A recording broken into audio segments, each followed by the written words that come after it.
Na minha escola, cada aula me leva mais longe. Aprender lá me abre as portas do mundo todo, do Canadá para onde eu quiser ir.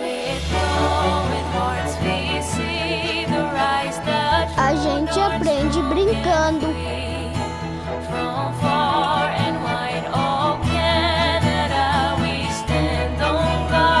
A gente aprende investigando. We learn in 2 languages.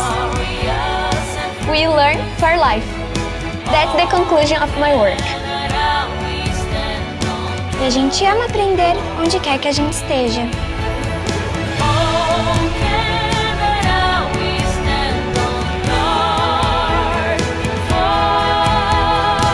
Na Maple Bear, o aprendizado é para a vida, com ensino multicultural que prepara seu filho para ser bem-sucedido em qualquer lugar, no Brasil e no exterior. Escola bilíngue com imersão em inglês e uma das melhores metodologias do mundo. Maple Bear, escola canadense de verdade.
Good evening, everyone. My name is Michelle Clément, and I'm the Executive Director of the Admission and Recruitment Office at the University of Montreal.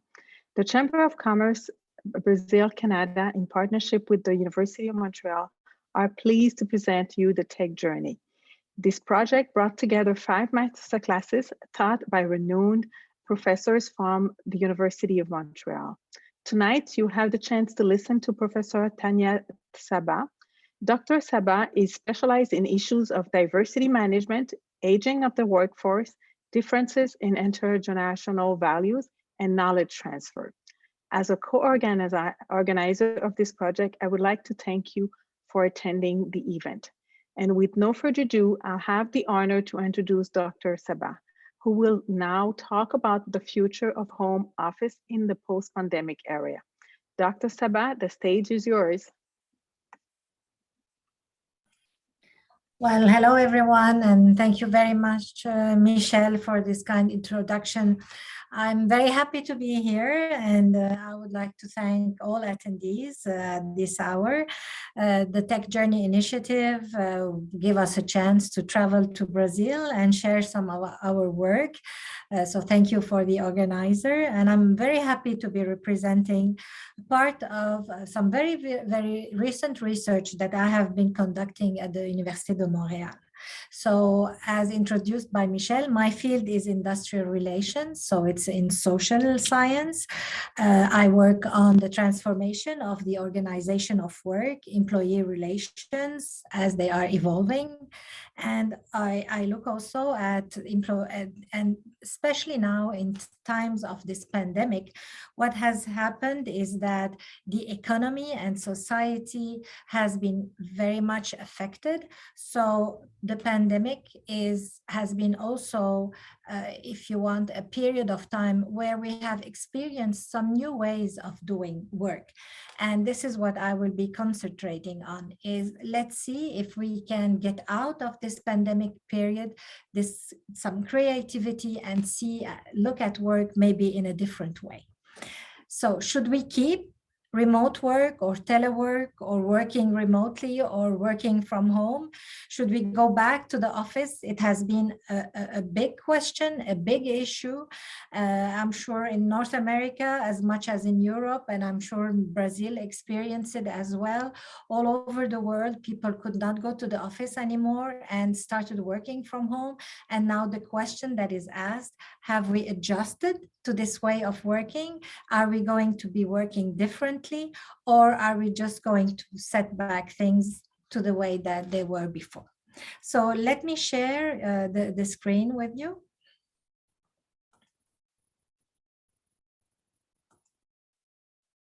Okay, I hope everything is okay. So I will start right now. Okay.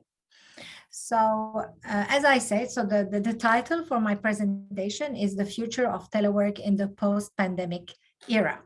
So what we have done is that the team that I have been working with is an international team. So some colleagues from Université de Montréal, but also Université Laval, and as well as some professors from other parts of Canada, as well as 2 international partners from France.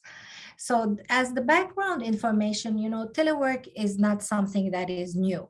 We have been talking about remote work or telework since at least 20 years, when we had started talking about flexibility in the way that we arrange work. However, if we look at the statistics and even at statistics in Canada, we see that right before the pandemic, 13% of the active population was working from home or working remotely on a regular basis. And this statistics has only changed a little bit over the years. So it was like 8% in 2008, and it became 13% in 2018. However, technology has been evolving and changing. And the fact that remote work did not gain in any importance or in popularity was a bit of a question, because it provides some flexibility in the way that we do work. And all of a sudden, there is this pandemic period, and then we have to work from home. And the percentages were raised to 40 to 60%. Although Statistics Canada, when they did their study, they already anticipated that in Canada, 40% of the workforce could be very easily working remotely. And even if we look at the public administration or at the education or any other public service, this percentage could raise up to even 60%. However, this was never the case. Only in the pandemic, we started seeing that people could or were working remotely because we needed them to work. We needed, of course, the economy to still keep on going.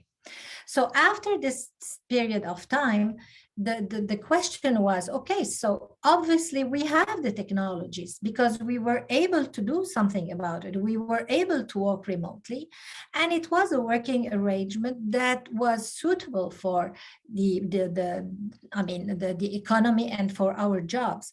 So how about looking at what was the adjustment? How did people perceive this period of time, and whether it had any chances of continuing? So what we knew already from the studies is that when looking at remote work, we had to look at boundaries. We know that when you work from home, you're not going to the office, so there is this mix-up in hours. You can start earlier, but sometimes you keep on working and working. It's not like set within these hours where you go to work and you come back. The second thing is, what about technology? Do you have the right technology to use it? And what about the organizational culture?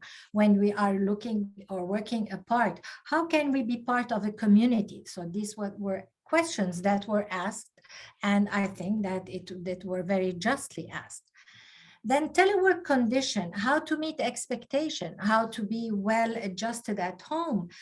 do everyone has a space where they can work from their home, the right office, the right space where they cannot be disturbed, or even in, spouses relations and relations with the kids and with children, and maybe having elderly people at home. So the environment also has to be adequate so that people could work remotely. And then the studies showed that we had to look at some of the coping strategies where we had to manage stress and emotion, and at least how to separate the time, how to separate working time from leisure time, etc. And we had to look at this.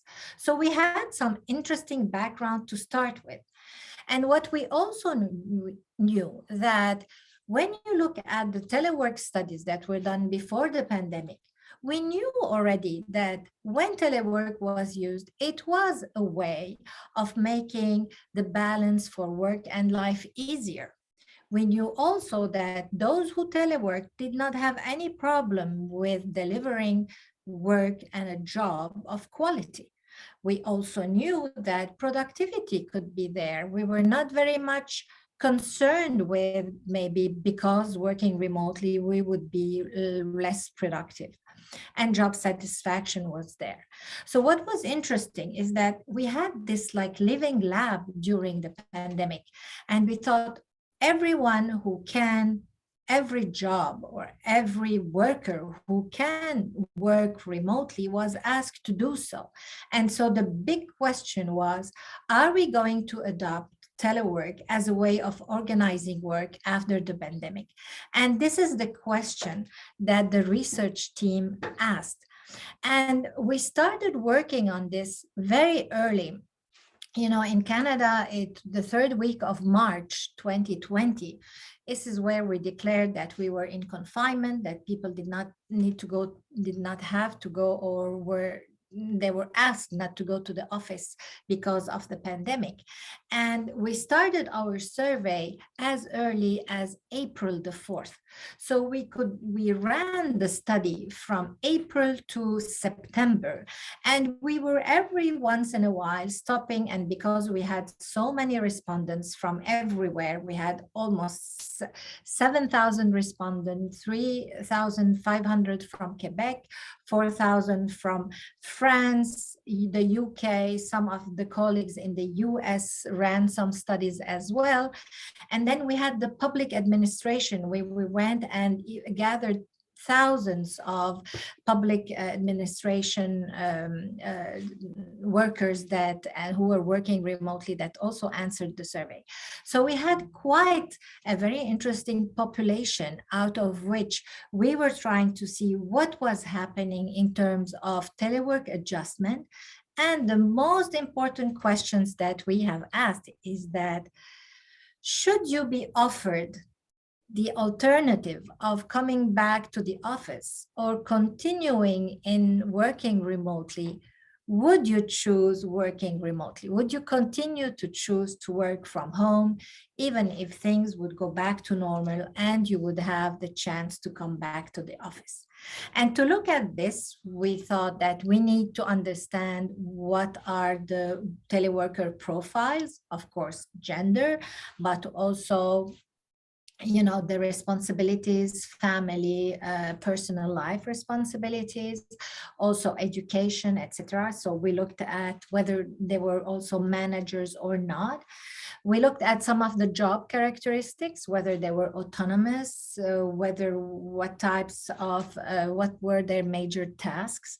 We also looked at the condition for teleworking. We asked them if they were well adjusted at home to work remotely. They had, the technology, the internet access, etc. We also asked the respondents whether their employer, what did they do to help them better adjust to telework?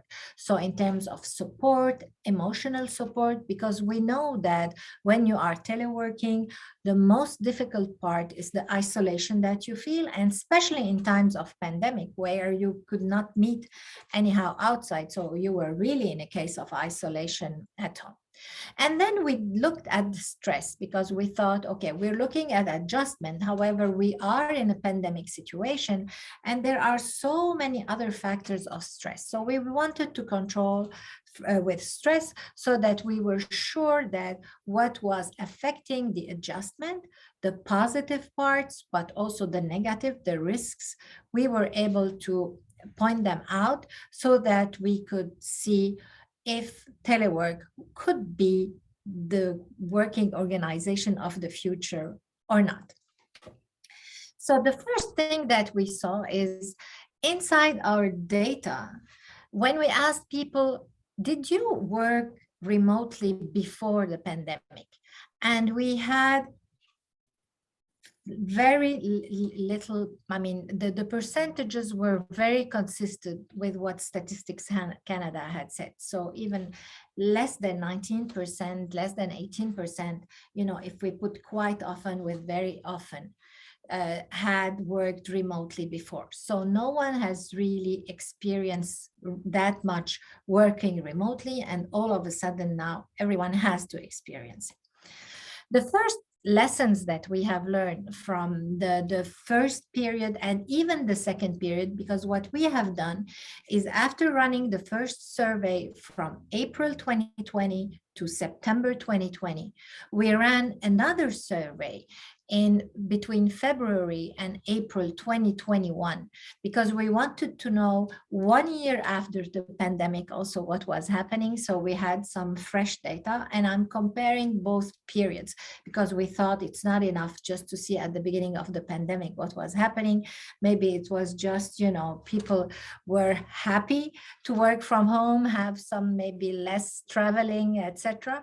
So we wanted to see whether it was really something that was evolving with the months, especially then the pandemic was, you know, still there and people were not yet asked to be back at the office. So what we have seen, the first lesson that we learned is that there were definitely some benefits. Higher productivity was one. Easier work-life balance, definitely another positive impact. Also, people said, and especially in the comments, the reappropriation of time. I feel that I am not always in the traffic. I don't have to leave the my house very early in the morning, come back to pick up the kids, etc. I'm more in control of my time, and even I feel a greater job satisfaction. So let's look at the numbers, for instance. High satisfaction was really high. Even 82% said that they agreed and very or strongly agreed with the fact that they were satisfied with working from home. And if you look at the other percentages over there, these are the second batch. So these are the surveys from April and of this year. So you see that percentages, even for the strongly agree, went higher, and we are still very much satisfied with our job, with working remotely. Higher productivity, the same. They were very 10% strongly disagree, or 16%. Less than 1 in 4 people said that they had lesser productivity. Most of the people said they had the same productivity or even more productivity. And with time, productivity was raised even higher with people that work remotely, showing that, you know, people get used to something. And this is like the theory of conservation of resources, where when you do something and you start learning doing it, and at the end you start appreciating what you're learning, something new, and you want to keep it because losing it would cost more than keeping it. And this is what was happening. So also about the fact that telework or working remotely is an undisputed ability to balance work and personal life. And these percentages also raised from 31% to 57% in 2021. And what was even interesting about this is that the more people, the more respondents said that they had responsibilities, the more they thought that remote work was helping them in better adjusting to these responsibilities. So the choice to continue telework was really increasingly confirmed. We thought maybe at a certain point, people will start getting, fed up with the fact that they were working from home, wanted to go back to the office. Well, the percentages raised, but again, be careful, because working from home, the telework during the pandemic, we had to work 5 days from home the whole week. Usually remote work is never about working all the time remotely. You have periods of time where you have to go to the office, and you have some special activities that you have to conduct from the office. And this was, so in this case, we think that, listen, we have to work, it is very intensive, and still people are appreciating the fact that they could work from home. When we looked at what is the work mode, is it appealing? Yes, it is, but under some conditions and under certain circumstances. So the factors that were attractive to respondents: first, autonomy. The respondents who were working remotely said, we are very autonomous in the way that we do our work. And this is the case, we have the workforce is, composed of people that have higher education, and we have more and more professional work. So it is a good sign to see that the work is more and more autonomous, and therefore telework is very much, can be applied to this type of work. And what we looked at, people, only 53% and then 51% said that they had no dependents. So half of the working force, in this case, our respondents, they had at least to spend 1 hour, if not more, taking care of their family, but this time was stepping or was an overspill on their working hours. So it's not like 1 hour per day, it's 1 hour out of my working day. I have to make sure that I'm taking care of my family. So there was this, if you want, the hours that were devoted to the family were encroaching on the work hours. And then there was the workload. Very interestingly, people said that by working remotely, they were working more. However, for the first time in years that I'm doing research, this workload that was really increasing had a positive effect on people. And I was like, how come? Usually when people say we have heavier workloads, usually it's less satisfaction, they feel more tired, they feel more stressed. In this case, it was the opposite.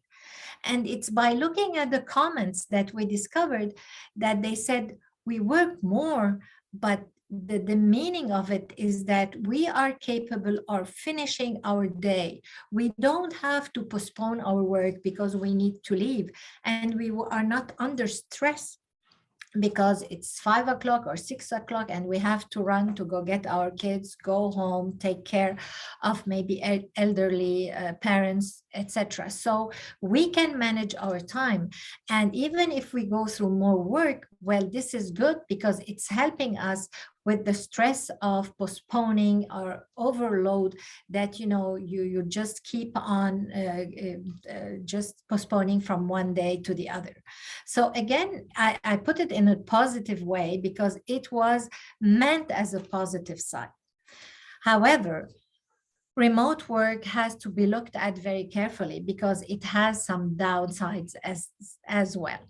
First, managers were very skeptical about telework, and I'll give you some of the statistics that we saw in our study to see how their mentality evolved a lot over remote work and whether remote work was a good idea and was there to be kept or not. And then the conditions for teleworking were not always there. Also, the feeling of isolation. Definitely the most important thing to look at in remote work. The more people feel isolated, the less they want to continue remote working, and the more it has an effect on stress, and more it has an effect on their satisfaction, engagement, commitment, etc. And of course, technologies. What we have done is that we have worked with the technology we had at that time, because the pandemic started from one day to the other. So the technology that we were using, whether the platform, the virtual the gatherings, etc., were all through technologies that were already there, that we learned to use more. But imagine that remote work would continue. I'm sure that technology would evolve even better during over time, and would definitely show us some also different way of doing things, and maybe more adapted technologies. So if we look at a bit the statistics in our study, if we look at managers, they started by saying that their intention to continue telework started at 35% and was in mid-April, and then it was increased to 52% in mid-June, and went up to 70% in July.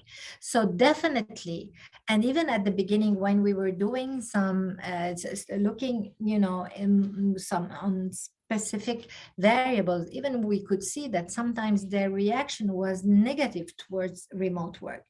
They had, the burden of organizing work, and they had the burden of controlling this new way of doing things. So at the beginning, is telework, does it mean that what do you do at home? I can't see you. You're not in the office next to me. I don't know. Are you watching a new Netflix series, or what are you doing? So there was lots of, this, I'm not sure, are they working or not? But by the end of September, well, the work was done. And because people are autonomous when they can telework, well, this was a good thing. What was another risk factor is that tasks changed. And this is, again, another very important thing at which we need to look at. When we started working remotely during the pandemic, we did at home exactly what we were doing in the office. So we had no time to think about the work processes, to think about maybe better way of organizing our work. We just did the same thing because of the urgency, because of the pressure, etc. So what we can see is over time, tasks are changing. So, and you see the 39% is that even with time, people have seen that some things they need to do differently when remote working. And again, it was part of the adjustment. And this was very interesting. Interdependence. The fact today it's true, we are autonomous at the way that we do our work, and especially if we can work remotely. But the thing is that, remember that starting from the mid-80s, we started working in teams as well. So the work is organized around autonomy, but also around teamwork. So you become autonomous, but there's a colleague waiting for you to finish your work to start theirs, or you are waiting for a colleague to finish his or her work and to start yours. And probably some of the tasks you have to do with some other people, like any creative stuff, or if you have to think about a project, or if you are running a project, or even in universities, of course. So this part, as you see, has the interdependence is high. And what is interesting is that over time, the interdependence has decreased. So again, it's another way of adjusting. So either we're doing things right, or we need to change a bit the way that we work the system if we want remote work to stay. So these are some of the risk factors that need to be looked at in case that we want to continue working after the pandemic. And of course, isolation was a big deal. In terms of percentages, as you see, social isolation was higher. So it's like I can't have a coffee. There's all this informal network that are not operating well enough, because I can see my colleagues, I can see them over lunch or a coffee or have a chit chat, even in elevators, etc., which was very much done, at the office. So it has remained up until today a big issue.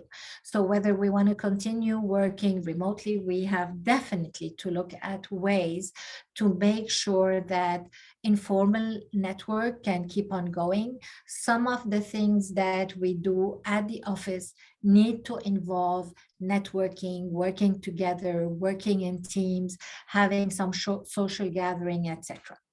Another thing that it's very important to look at is the organizational isolation.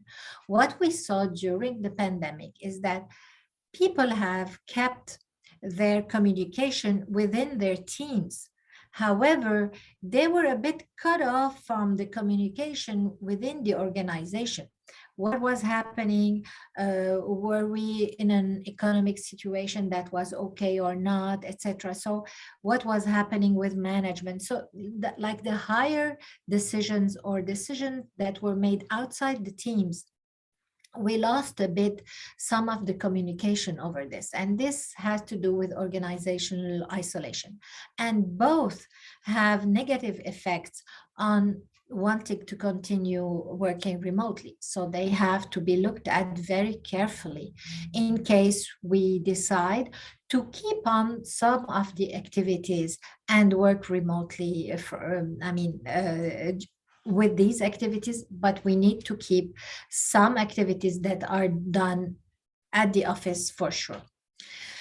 The technology was a big deal. So people said that they had a really good average and levels of comfort with technology.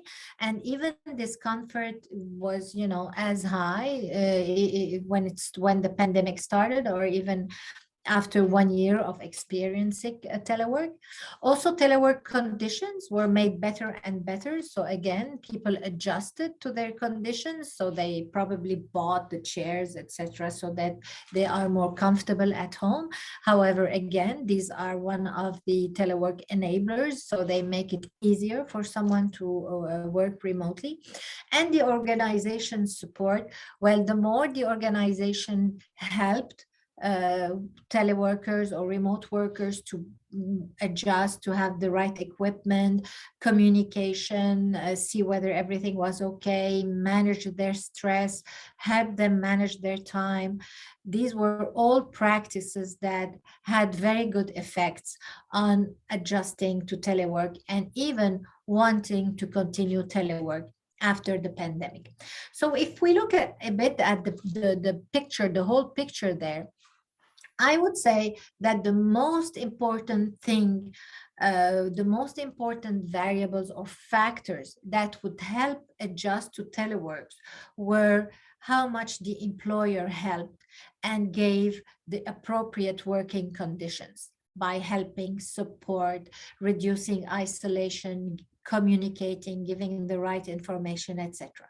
The second were conditions to telework. So if people had the right settings, they were not disturbed all the time, they could have their place, their own office, or at least a space in the house where they could work from. The third, the job characteristic, whether they were autonomous, interdependent, how their work was changing, and whether they were reorganizing their work in a way that they could be efficient.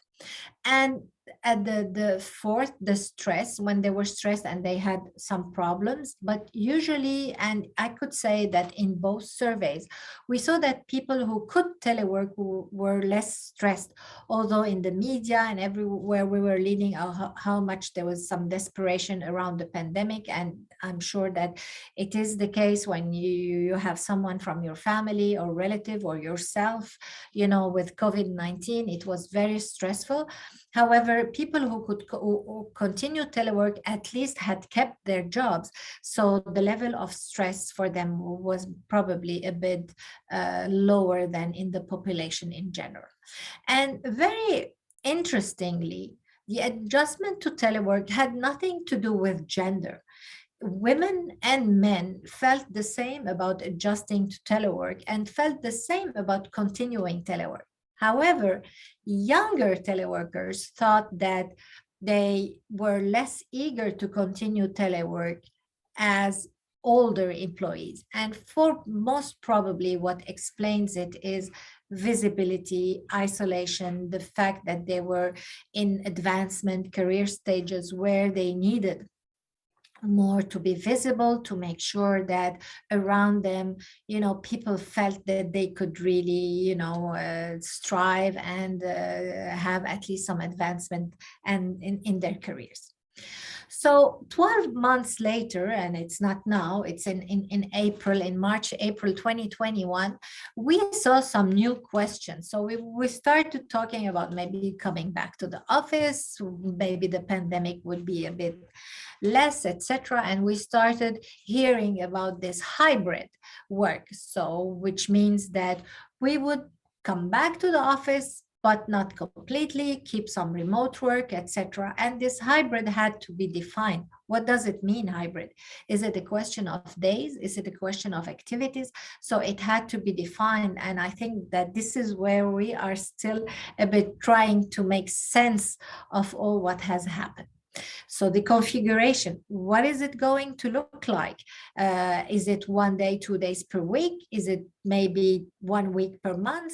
Are we going to work with a cycle? What are we going to work as a unit to make sure that we organize remote work in a sensible way so that it can continue? Because we know that it has not been really something that people have adopted before. So it's a new way. However, this new way has to have some chance to continue. So what are the factors? And these are the factors that I'm presenting. We asked whether is it going to be on a voluntary basis, or is the employer going to impose the way that we are going to telework? And then are we going to have a policy? What is it going to be about? I mean, these are all the questions that are asked practically every day here in Canada. And also, what's going to happen with the human relations? What's going to happen with this sense of belonging, commitment? If we start working too much from home, are we going to have in the organization this sense of commitment? Are we be part of a community or not? And then the fairness of treatment. What happens if my colleague works 2 days from home, but I am allowed to work 3 days from home, and another department, they told them they could work only 1 day from home. So it's like, oh my God, how are we going to manage all this in a way that it can be, set up on, some equity also. And then telework, I don't know the case. I would very much like to hear from you from insights of what's happening in Brazil. Telework has become a competitive advantage. Today in Canada, at least we are, and especially in Quebec, we are in a situation where we have some scarcity in talent, and recruitment has become very difficult. We are practically in a situation of full employment, which is a good thing, especially coming out of a pandemic. However, now people ask when they go for an interview or for a job, am I going to be able to telework? I would like to work remotely. How many days will I be able to do this? And they're going to choose whether they can keep this ability to work remotely, at least for a few days. It can be the week, the months, etc. So today we are facing with a very important challenge. And what is it going to be? Are we going to go forward, say, okay, the pandemic was a crisis. Sometimes out of crisis appear new ways of doing things. Is remote work going to be one of these new ways, new trends, something to keep? or not? Or are we going to go backwards and going back on saying, okay, once it's over, also we're seeing that we're not getting rid of the pandemic as easy as we thought we were. However, some people are still in the idea that one day or maybe soon we are all going to back to the office, and this remote work is nothing but, it was a necessity to be done during the pandemic. So we have these two schools of thought, if you want. However, what is important is every time you look at the statistics, and this is not only the surveys and the studies that we have ran, but even if we look at statistics more widely, etc., we see that workers are asking also to work remotely. So it's not just a question of a trend or not. This reappropriation of time has been a good thing. So what are the conditions to be able to do this? First, we have to look at the activities we're doing, because as I was saying, tasks were changing. Those who were autonomous did not change, their tasks did not change that much. However, if you work in a team, tasks were changing. If you process information, your tasks changed. If you solve problems, it's very difficult to do this, with a screen, etc. So your tasks were changing. So we had a confirmation with this study that we can't do the thing exactly the same. The processes have to be looked at and have to be adapted to some remote work, some work at the office. What was interesting in the second study, we thought, okay, if we ask the people that were teleworking, what activities would you keep on doing remotely? What activities you'd prefer to do from the office? And actually, we received very interesting answers. So those who said, okay, I would prefer to continue working, remotely, were those who were very autonomous in the way they organized work and in the way they decide themselves on their working methods. However, they were less eager to continue telework, and they thought that some activities had to be done at the office is when they work in teams. They needed to specify some time where they needed to meet, where they needed to do things differently, and not each one, behind a screen or, working from home.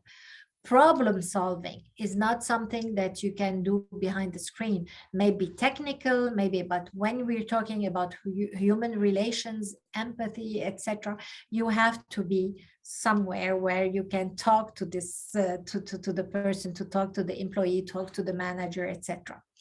Those who felt they were losing some of the control also. So either you make a different way of evaluating performance or making follow-ups, or if you need more control, where you need to set up new ways of doing things and maybe separating what you do remotely from what you do from the office. There were no difference for those who were processing information. They thought they could work from home or from the office, and those who had a variety of skills. What we also asked is, okay, how about technology?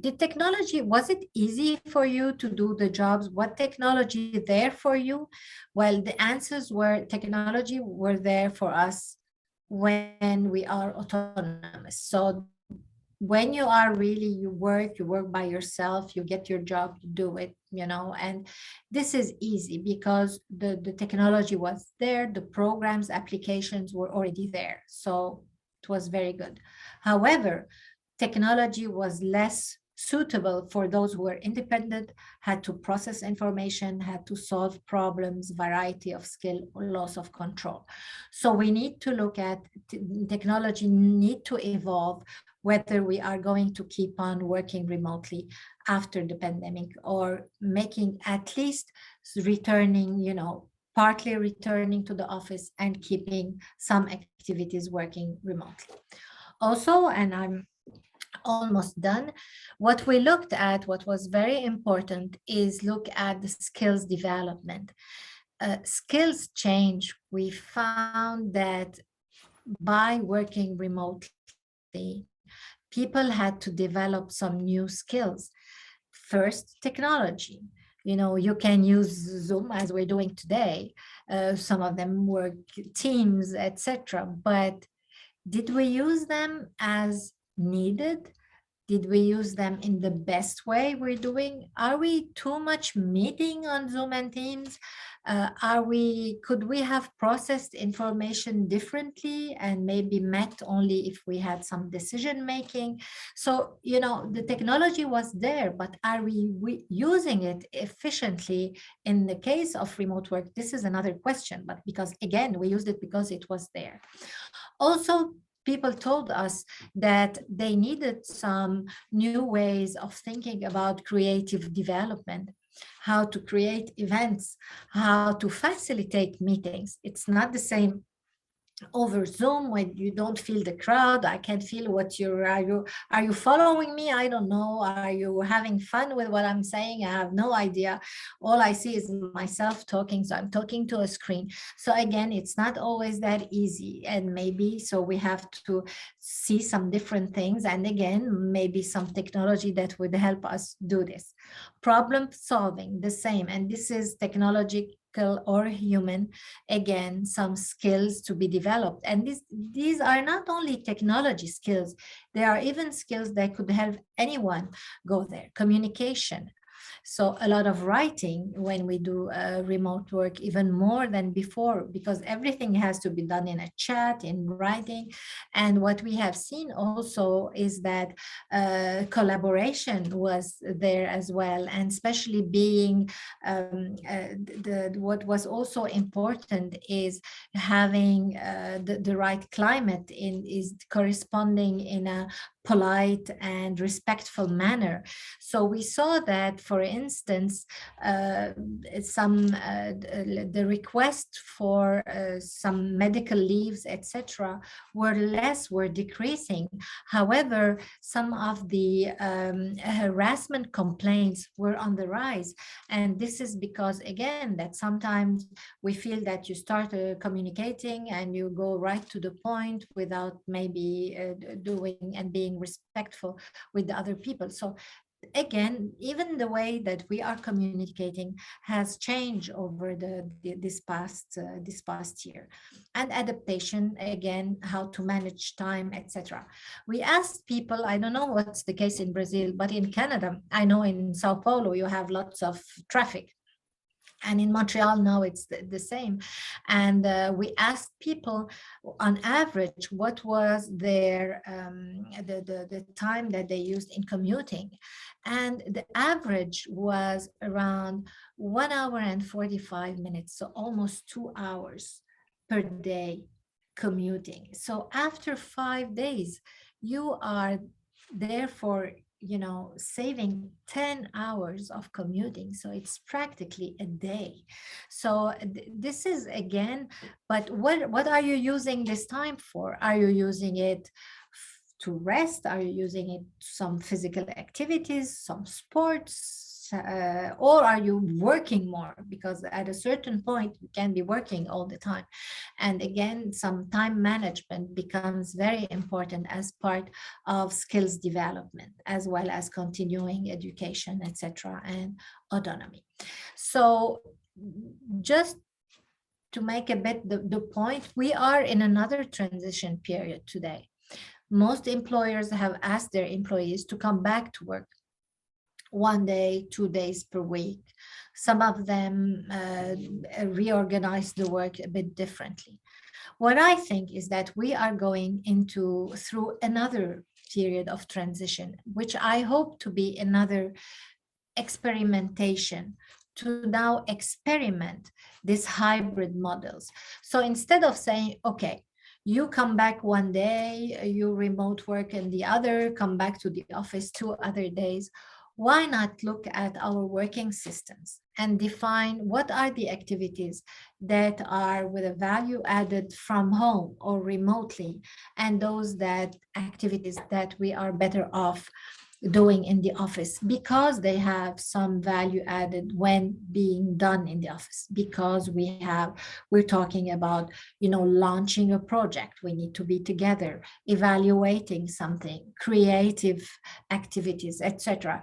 These are, and at the same time, make sure that when people come to the office, to make sure that we have activities for informal networks, we have activities where people can meet, we have activities where newcomers or people that we have just hired can meet with other people, where we have also interaction with other part of the organization. So there's a lot to be thinking about, because we have the risks factor that have to be taken into consideration when considering hybrid models, or when considering continuing even with remote work, over time. So this is what I wanted to share with you today. Just before and in conclusion, maybe I would like to say a few words about the university I have studied in and I'm now working in, which is the Université de Montréal, and I'm very proud to be part of it. So Université de Montréal is first in Quebec for its teaching and research complex. It has a long years of history, 67,000 students, and we are very much a university that is very much ahead in research activities, and we are rated as the 88th best university in the world. We are, of course, a Francophone university teaching in French, but we are also in North America. So as you see, we do also a lot of research, readings, and even, of course, we follow all the trends in English and in French. And the Université de Montréal is a comprehensive university. So as you see, I come from administrative science, which is industrial relation in management.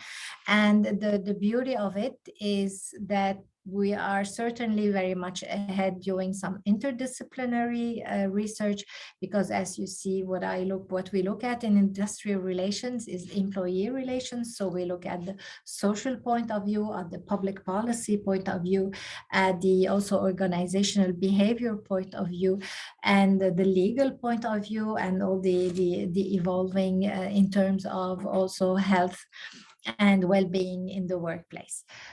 We have around life, humanity, matter, and culture, so showing that it is a very comprehensive university that has all the disciplines and also the schools in science and in health.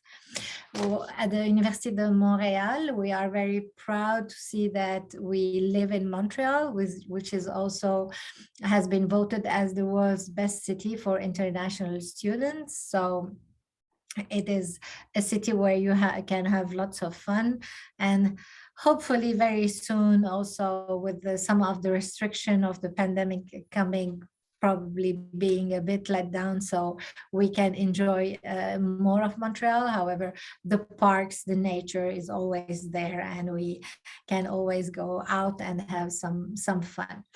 So you have many tools that are there to help the student, graduate student, also finding a research supervisor, some scholarship directory, like every big university, and of course an admissions website. And you have met with Michel Glemont, who is the director for the admissions. So again, thank you very much. It was a pleasure for me, and I hope that you will have many questions so that we can go through the debate. I'm very sorry I can say obrigado.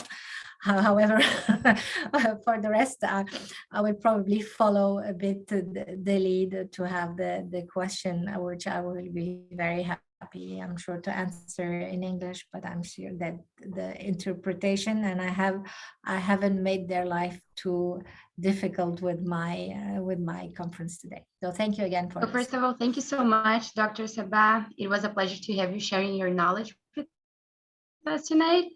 And we have a question from the audience. We have a question from Maria.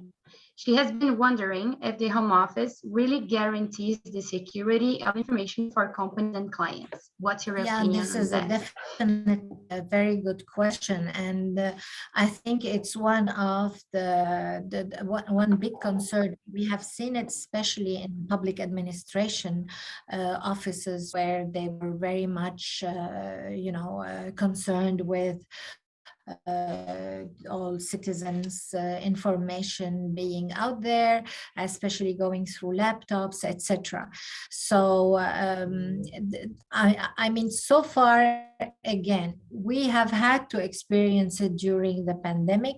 I think the securities were raised wherever they could, but this is a definitely very good questions that has to be looked at, and I'm sure that all cybersecurity professionals and experts are going to have a lot to do on configuring again whether all the devices that are used from home or used from the office in a way where they can guarantee security. Yes, very good question indeed.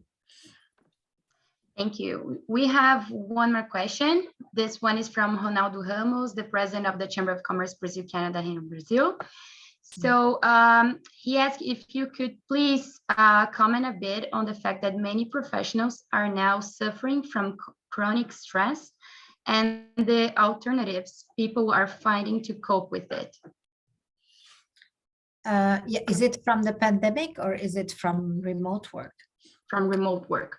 Okay. And the pandemic, I guess, right, Ronaldo? Yeah. Yes. Yeah, well, it is, it's also the combination of both is not easy. I mean, all, employees, workers, remote workers had to stay at home, plus the isolation, plus the stress from the pandemic, from the stress of not knowing if you're keeping your job or not, how is the economy evolving, etc. And as I was saying, this is again, I think one of the most important questions, because when employers and especially presidents of the Chamber of Commerce hear about remote work, the first thing that they say is that, what about isolation? What about the commitment? What about, having this feeling of being a community where you need everyone to put in their efforts, etc. So it's definitely true. It is a major concern. And this is why remote work cannot continue when you're working 100% from home. This is impossible.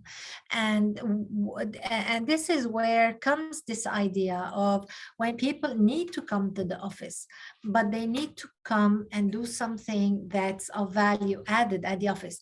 If they're going to come to the office and sit behind their screen and stay 2 hours in the traffic and make Zoom calls and Teams work, etc., I mean, what have they gained? Nothing. However, if the work is organized in a way where when they come to the office, it's worthwhile, then what is going to be very interesting is that the workspace is going to be organized in a way that it fits these activities.